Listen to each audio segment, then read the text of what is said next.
The widower has learned that numbers are friendlier than evenings. He can control a price, not a memory.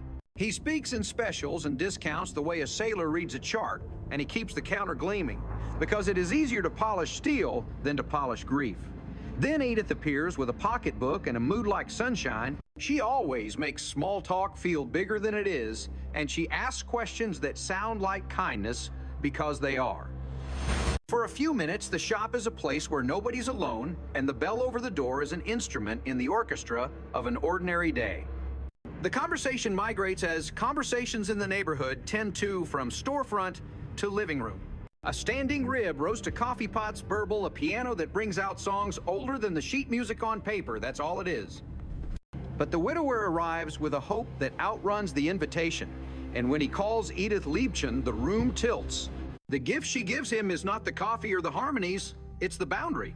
She returns the misreading without cruelty resetting. The framed kindness is not a down payment on romance, and hospitality does not imply a vacancy sign. When Archie storms in later with a joke about cleavers and a territorial swagger, he's performing a role he knows by heart.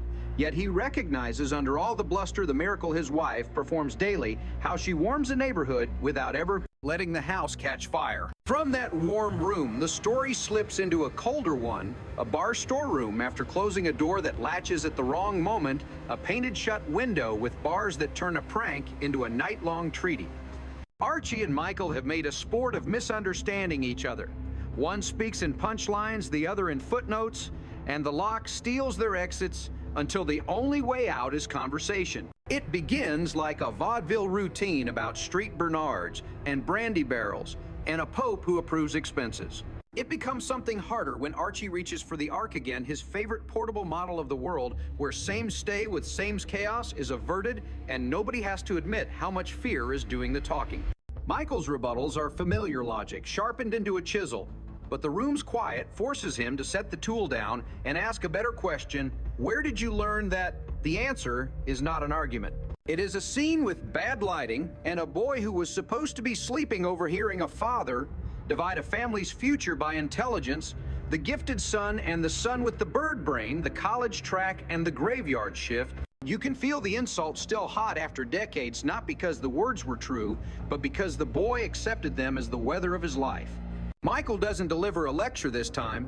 He delivers a line that sounds small and lands like a rescue. Your father was wrong. The night doesn't turn them into best friends, but it opens the only door that mattered, the one inside Archie that leads away from inherited contempt and toward a self who doesn't need to win to survive.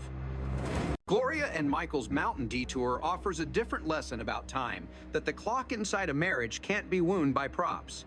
They arrive in a Poconos room built for romance and immediately trip over the furniture. The silky gown turns theatrical. The chair won't cooperate. A counting game at the bathroom door slides from sweet to silly to self-defeating. And they keep falling back on subjects that require no vulnerability. Basketball, streaks the weather, what the thermostat might be saying about them. When the word divorce walks in like a stray dog and refuses to leave the honesty it demands, is brutal and helpful. They begin to name what's gone missing without pretending it was ever simple sleep spontaneity, the sense that every touch was a new sentence rather than a punctuation mark in a long paragraph. The breakthrough is not cinematic, it's logistical. They decide to stop treating desire like a destination and start treating it like a practice attention before assumption, clarity before choreography. Laughter permitted even at serious moments, because shame kills affection faster than time does. When the maid almost knocks at exactly the wrong second, the near embarrassment breaks the tension, and their relief is its own rekindling. They won't return from the mountains as different people, but they will return as a pair newly literate in each other's language. The past shows up not as an idea, but as a person when Archie's brother Alfred steps through the door, the way a man steps across an old crack in a sidewalk, hoping it won't widen. He brings with him two artifacts that hum louder than any greeting a railroad pocket watch, their father once wound, and a sealed letter with instructions to wait before opening. The watch is beautiful and untrustworthy, losing half an hour a day. The letter is orderly and destabilizing, promising a truth that can't be consumed on demand. Their first exchange is a museum of petty grievances with plaques welded on the roach. Derby the spilled cola, the absent funeral. The choices one brother made that the other treated like insults to decency. Around them, Edith sets out cups, and Gloria navigates small talk like a seasoned pilot, while Michael tests whether a joke can be a rope bridge. Archie refuses to say brother, and Alfred refuses to pretend he doesn't miss hearing it. The artifacts do their quiet work. The watch migrates into Archie's pocket like a piece of metal finding its magnet. The letter negotiates a delay that both men need. They part without victory, which is better than parting without hope. Neutral ground helps, so they meet again at the bar, a place where Archie knows every bottle by its label and can smell a lie from the cork. Alfred is less theatrical this time. He admits when he tried to outrun that drinking through the funeral was not a celebration, but a failure of nerve, and he lets the admission sit in the room without decorating it. Archie admits that he believed their father, even when belief made him small, and that the discipline he wore like armor kept out oxygen too. They do not assign blame. They trade burdens, and each man discovers he can carry the others for a few minutes without collapsing. They agree to leave the letter sealed until a Sunday afternoon when the city itself softens. The plan is half ritual, half truce. Archie slips the watch back into his pocket with a motion that looks like habit and is actually prayer. All the while, the neighborhood keeps playing its background music of chores and gags and smells that announce the hour better than clocks do. The shop specials change in the window. A cash drawer refuses to reconcile to the penny. A child learns how to count time on a digital face and then asks why a watch with hands can be wrong and still be loved. Old songs attach hooks to memory and pull everyone into choruses they only half remember. Don't sit under the apple tree in the mood. The theme about how those were the days and the errors in the lyrics never matter as much as the fact that they're singing together. Food remains the house's most reliable diplomacy. A roast that feeds more mouths than planned coffee, poured strong enough to unstick silence's cake that travels across feuds faster than apologies can. You could call these details filler if you didn't understand how intimacy works. In this story, they are the scaffolding. They carry weight. The butcher re-enters smaller in posture and clearer in eyes. He's embarrassed by the mistake he made at the piano and grateful for a refusal that didn't wound him. When he wraps a smaller cut for Edith another day and jokes about how meat and men both benefit from resting before serving, he is telling you he learned the lesson. She doesn't claim victory, that would ruin it. She thanks him and lets the bell take care of punctuation. He's not a villain and never was. He was lonely and misread a page. The neighborhood's mercy is that it lets him turn to the next one. Archie's adjustments are tiny and obvious if you're counting. He still classifies the world before he greets it, still slots people into cabinets labeled for his safety, but the cabinet doors aren't slamming anymore. He pauses where he never paused. He skips an easy insult that would have gotten a laugh. He says Al and leaves off the prickly tail of a joke that used to follow the nickname around like a caution sign. The change doesn't erase his roughness, it refines it. There is a new kind of comedy in him, not the kind that lands on other people to keep them at a distance, but the kind that lands on shared ground and makes everyone a little less afraid. Michael meets him there, trading his megaphone for a conversational voice when the moment calls for it, proving that righteousness is more useful when it remembers how to be polite. The Sunday ritual arrives like weather, already forecast slow lunch dishes, washed poorly a nap, promised and postponed, an envelope slid from one jacket pocket to a table. Archie brings the deck of cards as agreed. Shuffling is his sedative.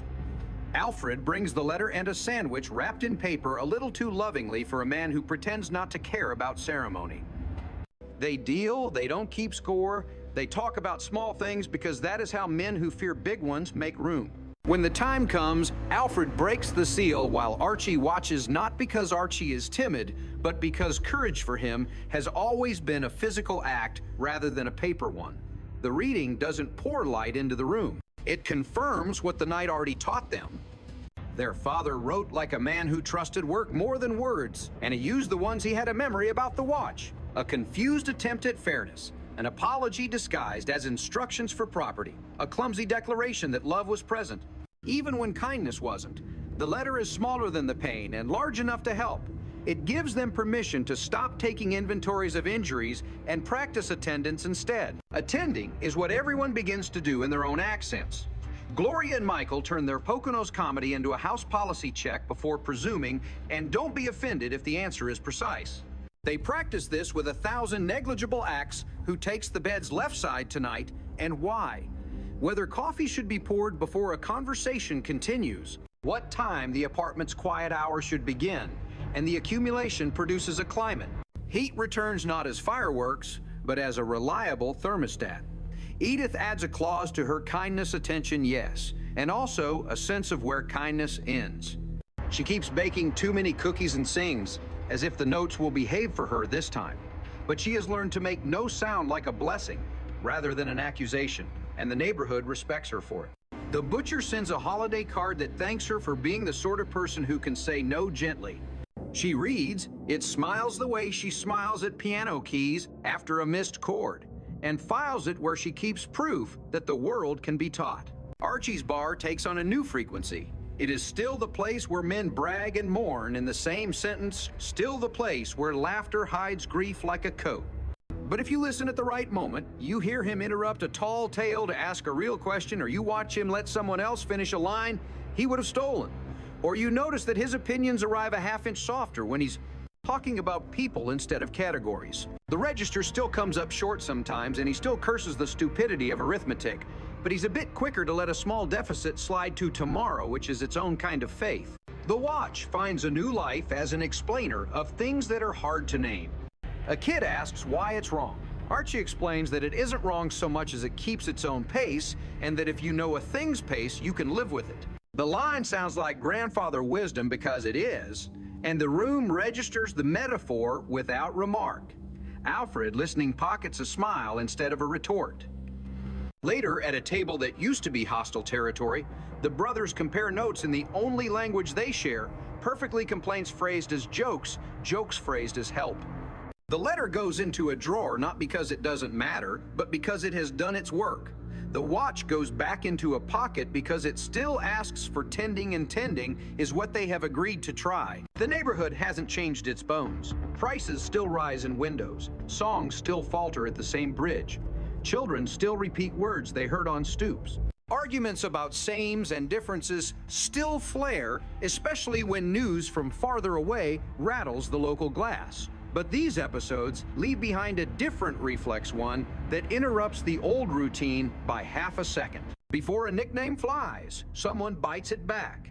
Before a theory sorts a stranger, somebody asks a name. Before a man hides fear in a joke, he lets the fear be seen blurry at the edges. That half second is the gift.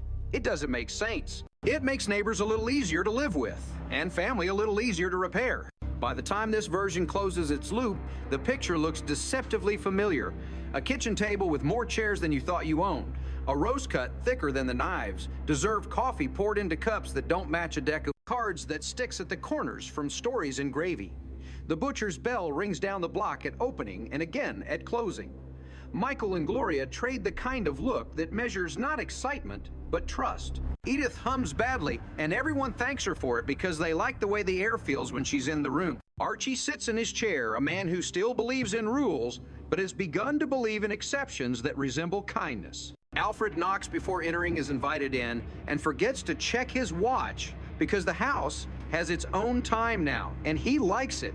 On the mantel sits nothing dramatic, just a snapshot that proves a moment happened. On the dresser lies an envelope whose crease has softened from being opened and refolded, and in a pocket a watch ticks faithfully wrong, ordering the day not by perfection, but by care.